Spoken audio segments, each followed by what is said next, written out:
এই আব্দুল্লাহপুর ইউনিয়নের বিভিন্ন নেতৃবৃন্দ, উপস্থিত তৌহিদি জনতা, আমরা এতক্ষণ পর্যন্ত আজকে বিকালে গণসংযোগ করেছি।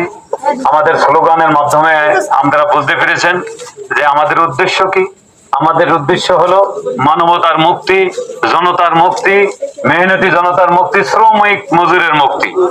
দীর্ঘদিন তাদের অধিকার ছিল না, বিশেষ করে এই স্বাধীনতার 53 বছরেও জনগণ নিজের অধিকার ফিরে পায় না। একটি ভোট, সেই ভোটটা তিনি কেন্দ্রে গিয়ে দিতে পারে না, রাতের অন্ধকারে ভোট হয়ে গেছে।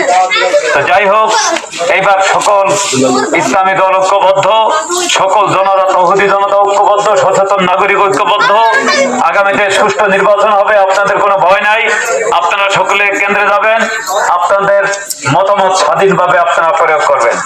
আমাদের আবেদন, আমরা যেহেতু এই দেশে 90% মুসলমানরা একমাত্র শান্তিতে থাকতে পারে আল্লাহর দ্বীনের মধ্যে, কোরআন এবং হাদিসের শাসনের মাধ্যমে। কি বলেন?